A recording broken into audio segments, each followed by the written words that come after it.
Oi, gente, tudo bem? Prontos para o capítulo 8? Não existe justiça na história?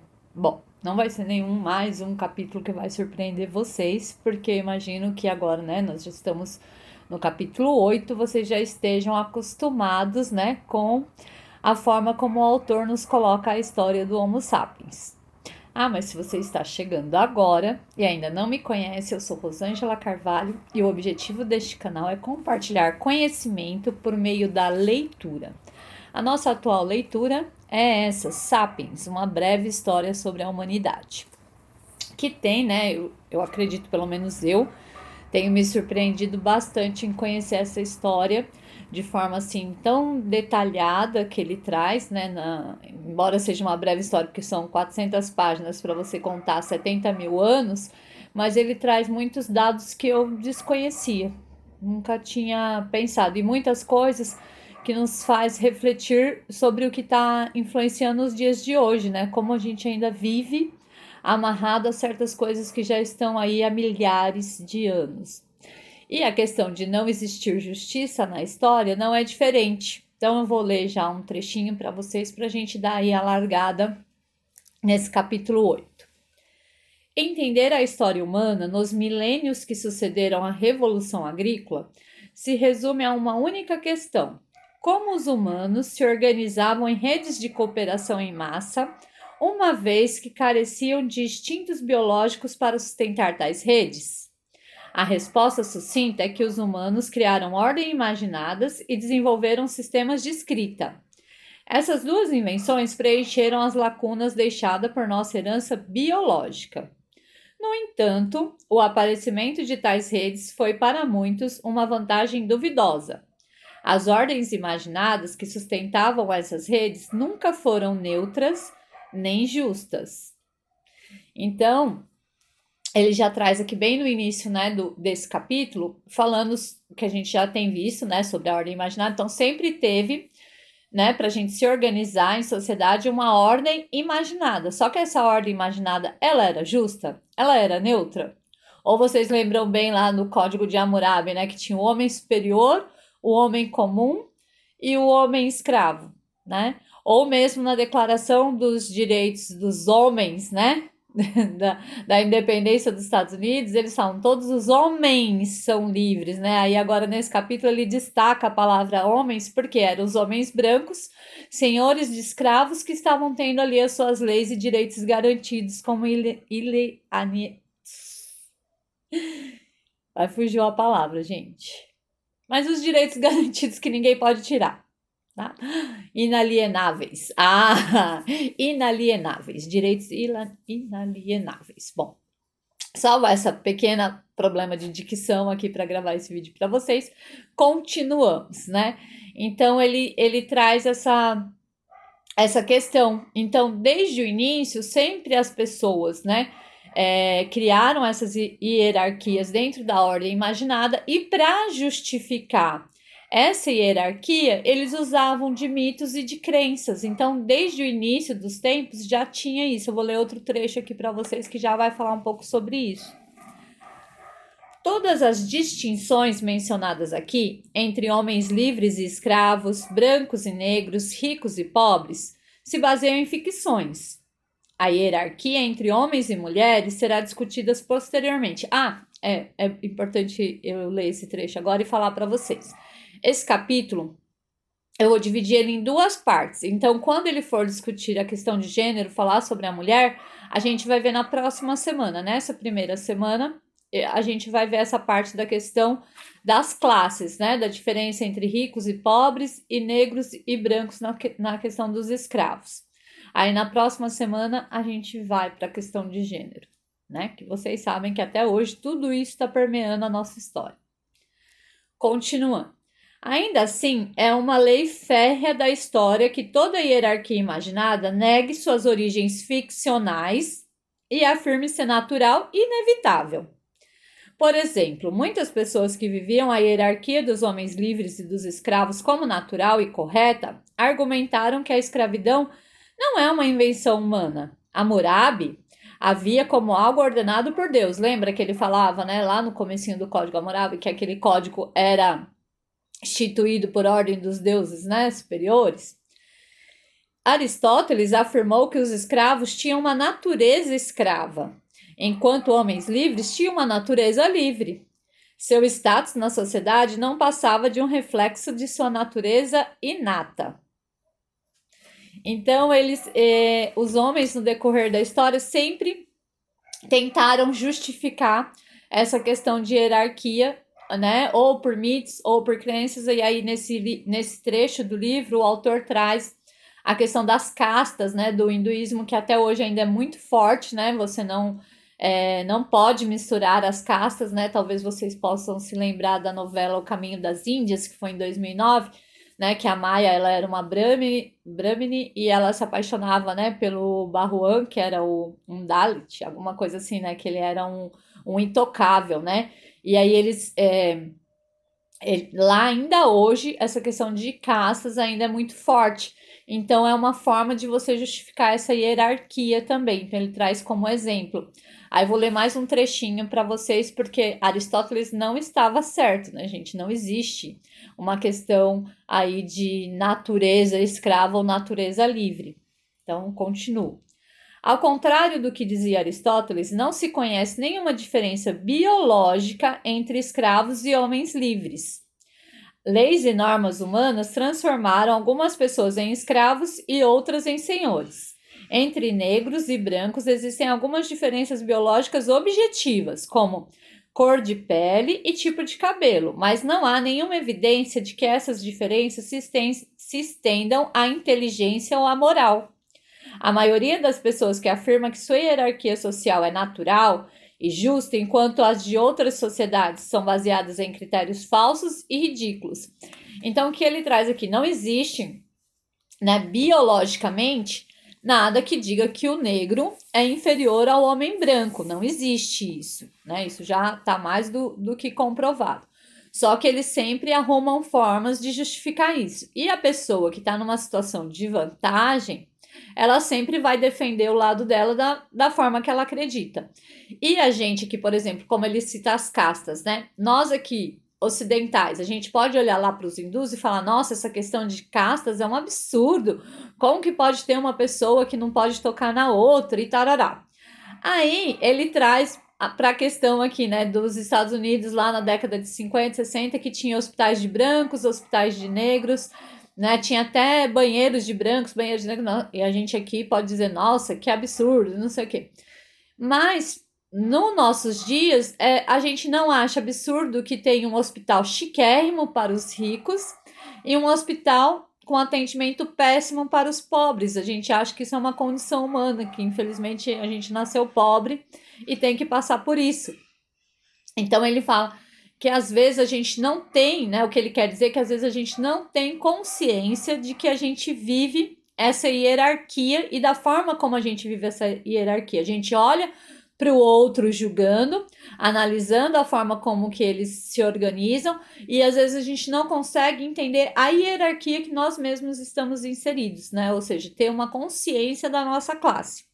E aí, para ajudar vocês, eu vou deixar aqui na descrição do canal um vídeo da Rita Von Hunt, da Ritinha, que ela fala sobre consciência de classe. Eu vou deixar 2 vídeos dela, porque ela é bem politizada e ela fala muito sobre essa questão de classes. Então, eu vou deixar o consciência de classe e o luta de classes. O consciência de classes, ele é 5 minutinhos, é bem simples, bem claro da gente despertar essa consciência para as classes. E o luta de classe, ele já é um pouco mais complexo, traz um pouco mais de detalhes, mas se você, como eu, gosta sempre de aprofundar um pouquinho mais o conhecimento, assistam os 2 vídeos, tá bom? Vou deixar aqui na descrição. Então, voltando na questão, né, da biologia. Então, não tem nada que diga biologicamente que negros e brancos têm alguma superioridade. Mas aí ele vai falar sobre as habilidades naturais. Então, as pessoas, elas nascem com certos talentos. Mas será que esses talentos, eles vão ser desenvolvidos, vão ser garantidos durante a sua vida se você nasceu numa classe menos favorecida ou mais favorecida? Como que isso vai ser desenvolvido? A gente tem visto, trazendo aqui um pouquinho para a nossa atualidade, alguns medalhistas aí nas Olimpíadas, né? Se você estiver assistindo esse vídeo muito tempo depois, né? Eu tô gravando esse vídeo, tem a data, né, da gravação. É 1º de agosto de 2021. Nós estamos, né, no meio das Olimpíadas. E a gente tem aí alguns medalhistas brasileiros que, para conseguirem as suas medalhas, tiveram que se superar, né, enquanto condição, né? Eles começaram as suas histórias de maneira tiveram que lutar muito fortemente para chegar onde eles chegaram. Então, eu vou ler aqui mais um trechinho que vai falar sobre essa questão das habilidades naturais. Obviamente, as diferenças nas habilidades naturais também desempenham seu papel na formação de distinções sociais, mas tais diversidades de aptidão e caráter costumam ser mediadas por hierarquias imaginadas. Isso acontece de duas formas importantes. A primeira e a principal delas é que a maioria das habilidades precisa ser cultivada e desenvolvida.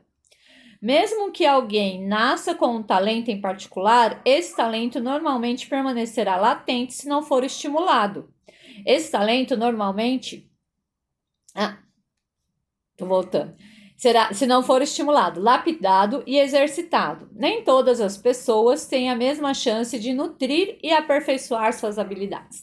Então, se vocês assistiram, né, o vídeo que eu deixei na descrição do vídeo anterior lá do Miguel Nicoleles com a Lucilena Galvão, vocês vão ver que ele tem lá no projeto dele, ele acompanha as mães, né, desde a gravidez até todo o percurso da criança, porque ele fala que ele acredita que Santos Dumonts há em todo lugar, desde que a gente dê as condições ideais. Então ele fala que o que acontece para você desenvolver bem um ser humano, ele tem que ter desde a gravidez uma boa nutrição, depois ele tem que ter um bom ambiente para sobreviver, uma boa educação. Então tudo isso vai garantir que esses talentos naturais sejam desenvolvidos. Mas se a gente não tiver essas condições, ou se a gente partir de lugares diferentes, como que a gente garante isso, né?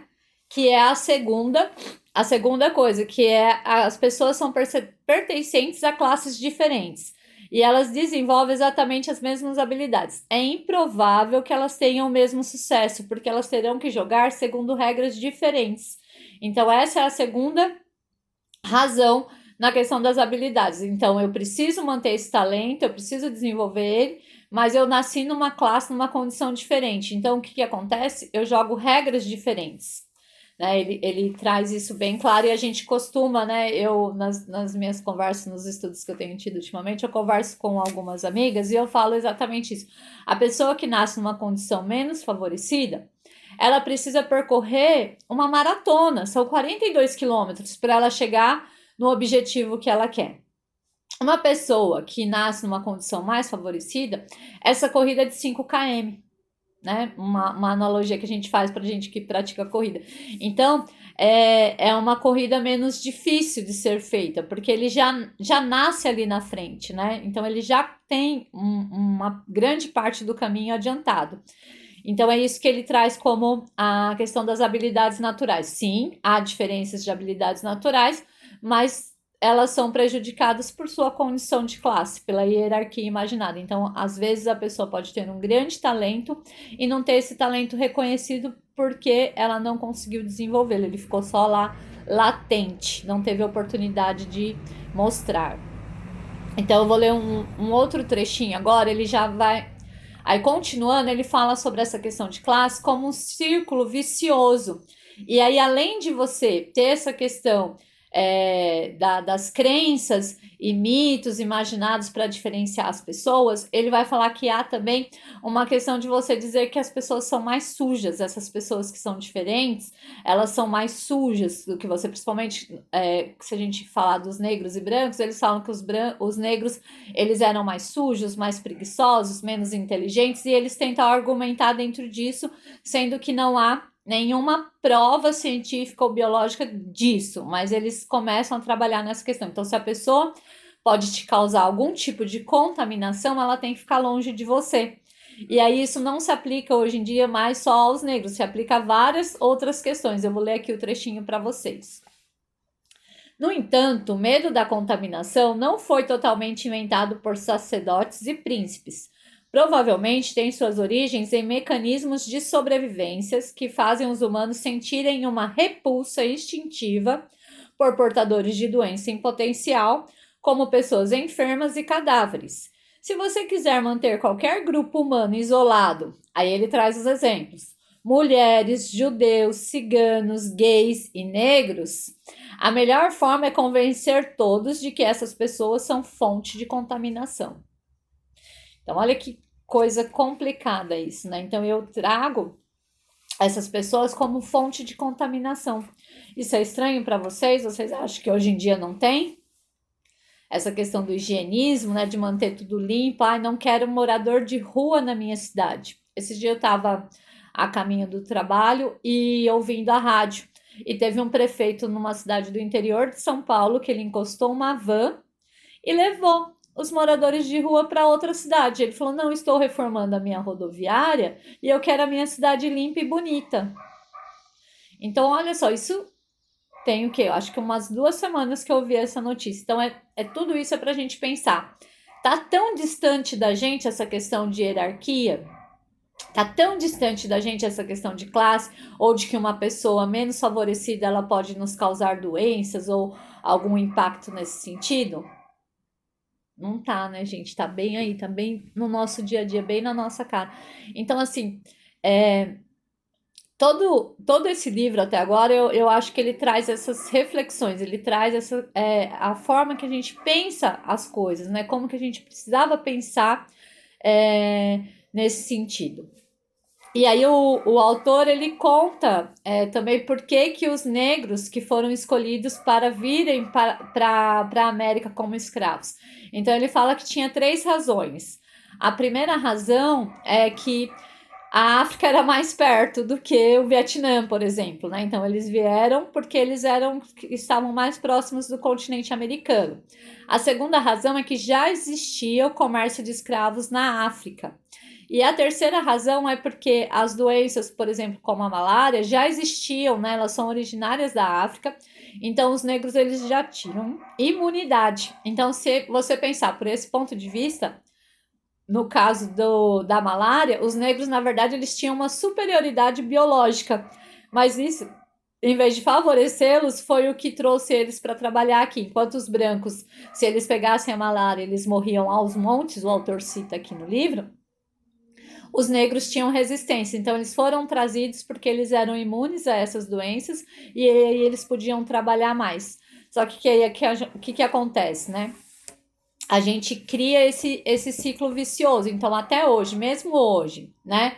Os homens sendo livres, não tendo mais essa condição de escravidão, pelo menos não explícita, né, gente? Porque a gente sabe ainda que tem, né, trabalho em condição escrava, sabe que tem trabalho infantil, sabe que existe um monte de condições subhumanas implícitas, né, que são escondidas por conta das leis, mas elas ainda existem nos dias de hoje.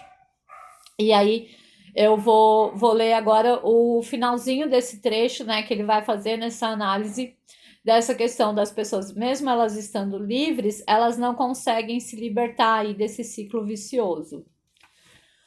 Pode-se pensar que as pessoas pouco a pouco entenderiam que esses estigmas eram mitos e não fatos, e que com o tempo os negros seriam capazes de provar que são competentes, limpos e corretos quanto os brancos, tão competentes, limpos e corretos quanto os brancos. Na verdade, aconteceu o oposto. Esses preconceitos ficaram cada vez mais arraigados conforme o tempo foi passando. Então ele até conta aqui que tinha estudos, né, que comprovam que a maior parte dos negros eram ladrões, eram pessoas que não conseguiam estudar e tudo mais. Só que esses fatos, eles são distorcidos pela hierarquia imaginada, porque é lógico que eles vão. Se você está numa condição subhumana, para onde você vai correr? O que você vai fazer? Se você não consegue estudo, se você não consegue trabalho, para sobreviver, você acaba recorrendo de outras formas que não são as ideais. Então, dentro lá dos estudos, né, como ele fala, os fatos são esses, mas realmente os fatos são esses por quê? Porque não são dadas as condições ideais para os negros. Então, ele fala, no decorrer do tempo, isso poderia ser diminuído, mas não foi, gente. Isso foi aumentado. A gente hoje em dia vive um racismo muito grande. Por mais que se fale não existe, ele está presente. Mas aí ele traz um exemplo da década de 50 de um negro que tentou se inscrever numa universidade. Lá, bem na. Esse fato vai ser bem lá na época dos direitos civis. Eu vou deixar aqui um capítulo do Poder do Hábito, que fala de Martin Luther King e da força da sociedade, da luta pelos direitos civis, que tinha essa questão mesmo dos negros não poderem nem sentar nos bancos dos ônibus que eram reservados para os brancos. Então vou deixar aqui, né, como lembretinho para vocês. Mas aí falo o que aconteceu, vou ler aqui o trechinho que aconteceu com esse rapaz que tentou se inscrever numa universidade. Em meados do século XX, a segregação nos antigos estados confederados provavelmente era pior do que no fim do século XIX. Clayton King, um estudante negro que se candidatou à Universidade do Mississippi em 1958, foi forçado a ir para uma instituição psiquiátrica. O juiz responsável julgou que um negro só podia ser insano ao pensar que poderia ser admitido na Universidade do Mississippi. Vocês conseguem compreender isso, gente? Ele foi para uma unidade psiquiátrica por insanidade, porque ele queria frequentar uma universidade, né? É muito, assim, para mim eu fico abismada quando eu leio essas coisas, eu fico muito impactada. Mas aí eu vou ler agora o último trecho para a gente concluir essa questão, né, das classes e principalmente o que ainda reflete muito na gente, a questão dos brancos e negros, né, de achar que eles são inferiores, mas que isso não tem nenhuma lógica, né, nenhuma lógica biológica. Aí eu vou ler o último trechinho para vocês. Tais círculos viciosos podem continuar por séculos, até mesmo milênios, perpetuando uma hierarquia imaginada que surgiu de um acontecimento histórico ocasional. Né? Quando ele diz aqui ocasional, porque você pensa, os negros só viraram escravos, só vieram da África pelas condições que a gente falou anteriormente, porque era mais perto, porque eles já eram imunes. Então, de repente, se fosse outro lugar mais perto, não seriam os negros escravos, mas esse ciclo vicioso vai se perpetuando porque existiu essa condição anteriormente. Com frequência, a discriminação tende a piorar com o tempo e não a melhorar. Como dinheiro gera dinheiro, pobreza gera pobreza, educação gera educação, ignorância gera ignorância. Os que foram vítimas da história uma vez tendem a ser vitimados novamente. E aqueles que a história privilegiou tendem a ser privilegiados novamente. A maioria das hierarquias sociopolíticas carece de base lógica ou biológica. Então, é o que a gente está falando. Existe a hierarquia imaginada, mas ela não tem nenhuma lógica, nenhuma base lógica, nem biológica. Elas não passam da perpetuação de eventos ocasionais sustentados por mitos.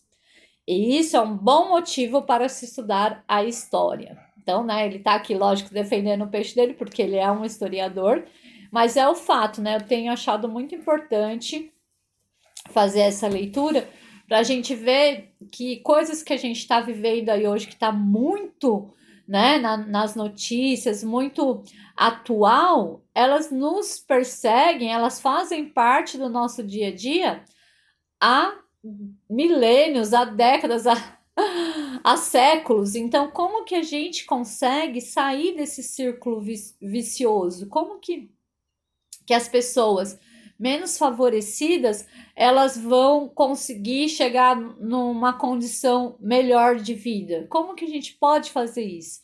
Então, assim, na minha humilde... Aí agora eu que defendo, né? Eu falo, é importante estudar história, como disse o historiador, e eu, enquanto professora, digo, por meio da educação, né? Por meio da educação.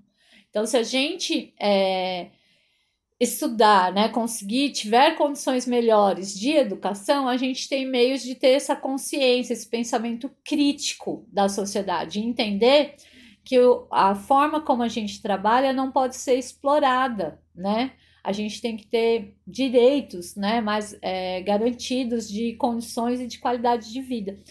Então, deixo aí essas reflexões para vocês, para a semana que vem, aí a gente continua. Então, a parte 2 como ele mesmo já dividiu, eu vou aproveitar e vou dividir porque é bastante complexo, né? Tanto ele falar essa questão de negros e brancos e ricos e pobres, quanto falar da questão de gênero, que a gente já viu um pouquinho lá também no Código de Hammurabi, quando um olho, né, de um homem comum valia mais do que a vida de uma mulher escrava.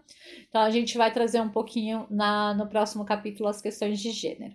Fico por aqui, um beijo e até a semana que vem.